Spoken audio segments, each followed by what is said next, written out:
તો ખાસ આ વિડીયો એ લોકો માટે જેને નવી પ્રોપર્ટી ખરીદી છે અને લાઇટ બિલમાં નેમ કઈ રીતે ચેન્જ કરવું એ ખબર નથી પડતી. તો આ વિડીયો ખાસ એ લોકો માટે છે. નવી કોઈ પ્રોપર્ટી તમે ખરીદ્યો છો અને બિલ્ડરના નામે લાઇટ બિલ આવે છે, હવે તેને તમારા નામે કરવાનું છે, તો એ કઈ રીતે કરવું પણ ખબર નહીં પડતી. તો એના માટે આ ખાસ હું વિડીયો લઈને આવ્યો છું. તો દોસ્તો, તમે આ વિડીયો સ્કીપ ના કરતા અને આ લાઇટ બિલમાં નેમ ચેન્જ કરવા માટે કયા કયા ડોક્યુમેન્ટની જરૂર પડે છે અને કેટલા દિવસમાં થઈ જશે એ હું કમ્પ્લીટ પ્રોસેસ તમને આ વિડીયોમાં સમજાવવા માગવાનો છું. તો તમે આ વિડીયો સ્કીપ ના કરતા અને ધ્યાનથી સાંભળજો અને ધ્યાનથી વિડીયો જોજો, અને ખબર ના પડે તો મને એક કોમેન્ટ કરી દેજો. તો ચલો દોસ્તો, આપણે વિડીયોને સ્ટાર્ટ કરીએ. તો સૌથી પહેલાં તમારે ગૂગલ પર આવીને ઈ વિદ્યુત સેવા સર્ચ કરવાનું છે. ઈ વિદ્યુત સેવા સર્ચ કરીને તે લિંક ઉપર ક્લિક કરવાનું છે અને એ લિંક તમારે મોબાઈલ નંબર નાખવાનો છે. જે મોબાઈલ નંબરમાં તમારે લાઇટ બિલ મતલબ એ મોબાઈલ નંબર ઉપર તમારું લાઇટ બિલ આવે બીજી વખતે, તો આપણે એ નંબર એડ કરી દઈશું. નંબર એડ કરી દઈએ આપણે.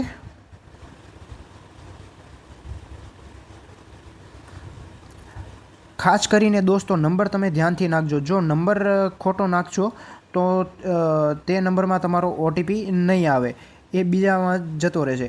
હવે આમાં મતલબ સિલેક્ટ કરવાનો ઓપ્શન આવે છે, ડીજીવીસીએલ છે, એમજીવીસીએલ, પીજીવીસીએલ કે યુજીવીસીએલ. તો દોસ્તો, અમારે યુજીવીસીએલ લાગે છે, તો હું યુજીવીસીએલ સિલેક્ટ કરી દઈશ.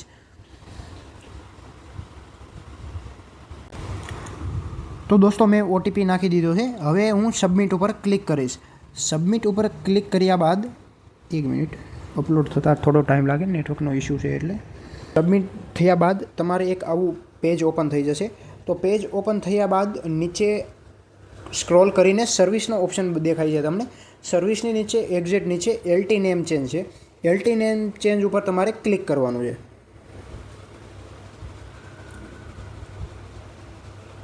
ઓકે દોસ્તો, અત્યારે મારે અહીંયા બિલ્ડરનું નામ આવે છે આરએ રિયલ્ટી.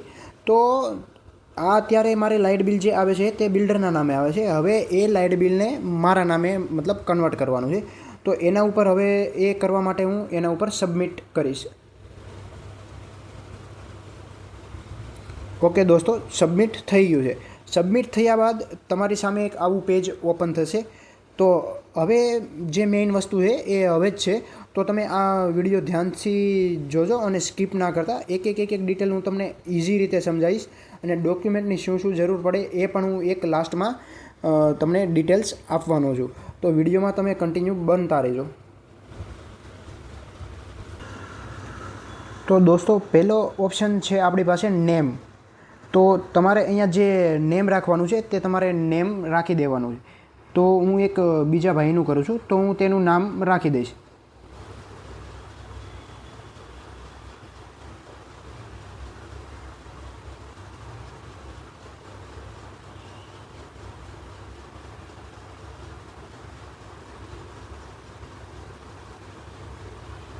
ઓકે, મેં નેમ રાખી દીધું છે. હવે તમારે અહીંયા સિલેક્ટ ઓપ્શન કરવાનું આવશે રીઝન. તો રીઝનમાં તમારે શું સિલેક્ટ કરવાનું છે? આપણે મતલબ સેલ ઓફ પ્રોપર્ટી, આપણે પ્રોપર્ટીને ખરીદી છે, તો આપણે એના ઉપર ક્લિક કરવાનું છે.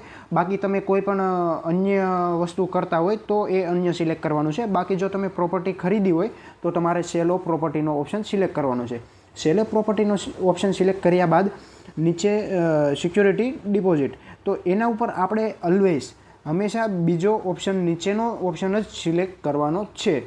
તો એના પર ક્લિક કર્યા બાદ આપણે સબમિટનો ઓપ્શન પર ક્લિક કરી દઈશું. હવે આગળ પ્રોસેસ થાય છે દોસ્તો. સબમિટ ઉપર ક્લિક કર્યા બાદ આપણે 2 નંબર પર આવી ગયા છીએ. 2 નંબર ઉપર આપણે મોસ્ટ ઓફ આપણે જે મેઇન ડિટેલ છે એ 1 થી 5 નંબર ઉપર આપણે જરૂરિયાતવાળી ડિટેલ્સ છે. બાકી 6 નંબર અને 7 નંબર એ આપણે મતલબ આપણા માટે કામની નથી. તો ફર્સ્ટ ટાઈમ આપણે ઓપ્શન છે ફોટોગ્રાફ. તો એના માટે તમારે ફોટો સિલેક્ટ કરી લેવાનો છે. ફોટો સિલેક્ટ કર્યા બાદ નીચે છે સિગ્નેચર, એમાં તમારી સહી સિલેક્ટ કરી લેવાની છે. એના બાદ આઈડી પ્રૂફ માગે છે. તો આઈડી પ્રૂફમાં તમે તમારું આધાર કાર્ડ પણ આપી શકો છો. અલગ ઓપ્શન છે આમાં, તમારી પાસે મતલબ જે હોય તે આપી શકો છો. પણ મોસ્ટ ઓફ આધાર કાર્ડ જ બધા લોકો યુઝ કરતા હોય છે. તો આધાર કાર્ડ પર ક્લિક કરી દેવાનું છે. એના પછી તમારે એક ફાઇલ અપલોડ કરી દેવાની છે. ફાઇલ અપલોડ કર્યા બાદ આપણે નીચે આવી જવાનું છે. તો 4 નંબરમાં આપણે ઓનરશિપ પ્રૂફમાં આપણે શું અપલોડ કરીશું? ઓનરશિપ પ્રૂફમાં તમને ઓનરશિપ મતલબ ઓનર તો આપણે છીએ, બટ તમે જ્યાંથી પ્રોપર્ટી ખરીદેલી હોય છે ત્યાંથી તમને બિલ્ડર ઇન્ડેક્સ કોપી આપશે. તો એ ઇન્ડેક્સ કોપી તમારે અહીંયા અપલોડ કરવાની રહેશે. તો મેં બધી ડોક્યુમેન્ટની ફાઇલ અપલોડ કરી દીધી છે. તો 7 નંબરમાં તમારે એક ટોટલ ડોક્યુમેન્ટની ફાઇલ બનાવવાની રહેશે. જો તમારે મકાન તમારું મતલબ 2 લોકોના નામે હોય, જેમ કે તમારા નામે અને તમારા વાઈફના નામે, મતલબ તમારા નામે કે તમારા સનના નામે, કોઈ પણ 2 નામે હોય તો તમારે 7 નંબરમાં ડોક્યુમેન્ટ અપલોડ કરવાના રહેશે. તો મારે 2 લોકોના નામે છે તો હું એ ડોક્યુમેન્ટ અપલોડ કરી દઉં છું. એના બાદ તમારે સ્કેન ઓનરશિપ ડોક્યુમેન્ટ એના પર ક્લિક કરી દેવાનું રહેશે. આપણે ક્લિક કરી દીધું છે. 1-2 મિનિટનો ટાઈમ લાગશે સ્કેન થવા માટે. સ્કેન થયા બાદ આગળ પ્રોસેસ કરીએ. Okay, ownership document is find. Okay, આપણા ડોક્યુમેન્ટ ઓકે છે. એના બાદ તમારે 3 નંબર ઉપર આપણે પેમેન્ટનો ઓપ્શન કરવાનો આવશે. તો એના પહેલાં તમારે એક મેઇન વસ્તુનું ધ્યાન રાખવાનું છે. એપ્લિકેશન નંબર નીચે આપેલો છે. તે એપ્લિકેશન નંબરનો તમારે સ્ક્રીનશોટ લઈ લેવાનો છે, કારણ કે એ આગળ કાંઈ પણ પ્રોબ્લેમ્સ હોય તો એનું સ્ટેટસ જાણવા માટે તમારે એપ્લિકેશન અપલોડ કરવાનો રહેશે. અને હમણાં આગળ પણ તમારે એપ્લિકેશન નંબર અપલોડ કરવાનો રહેશે. ત્યારબાદ જ તમારી આગળ પ્રોસેસ થશે. એ પહેલાં તમારી આગળ પ્રોસેસ નહીં થાય. તો એપ્લિકેશન નંબર તમે ખાસ સૌથી પહેલાં તમે એક જગ્યાએ નોટ કરી લેજો, જેનાથી તમે આગળ પ્રોસેસ વધી શકે. તો દોસ્તો આપણે પે નાઉ પર ક્લિક કરીએ.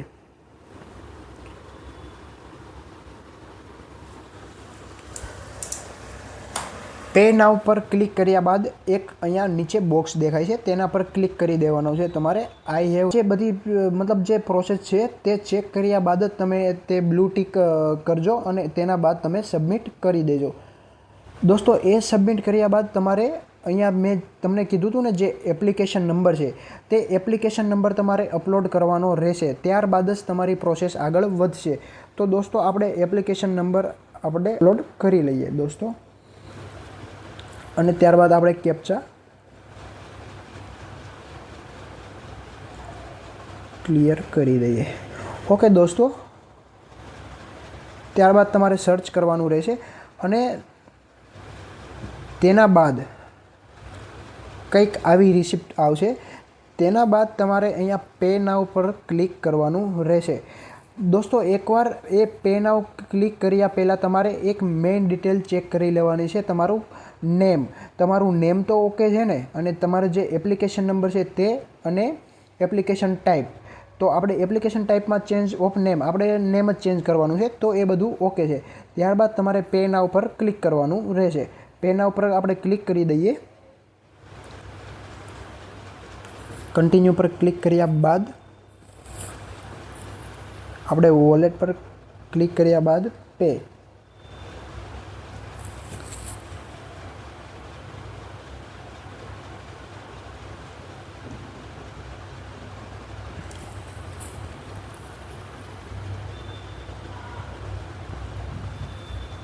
તો દોસ્તો અહીંયા આપણે પેમેન્ટ કમ્પ્લીટ કરી દઈએ છીએ.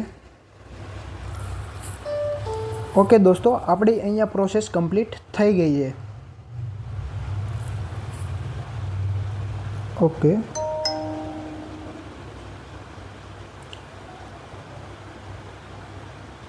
ઓકે દોસ્તો, અને તમે આ રિસિપ્ટની તમારે પ્રિન્ટ લેવી હોય તો તમે પ્રિન્ટ પણ લઈ શકો છો, અને સ્ક્રીનશોટ લેવો હોય તો તમે સ્ક્રીનશોટ પણ લઈ શકો છો. તો તમે સ્ક્રીનશોટ લઈને તમે એ રાખી મૂકો છો જ્યાં સુધી તમારી પ્રોસેસ કમ્પ્લીટ ના થાય.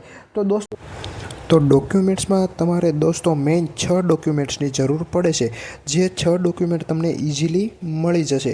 અને એ 6 ડોક્યુમેન્ટમાં તમને કોઈ પણ કાંઈ પ્રોબ્લેમ થાય તો તમે મને બિંદાસ તમે મને વિડીયોમાં કોમેન્ટ કરી શકો છો, અને હું તમારી ઓલવેઝ હેલ્પ કરવા માટે રેડી છું.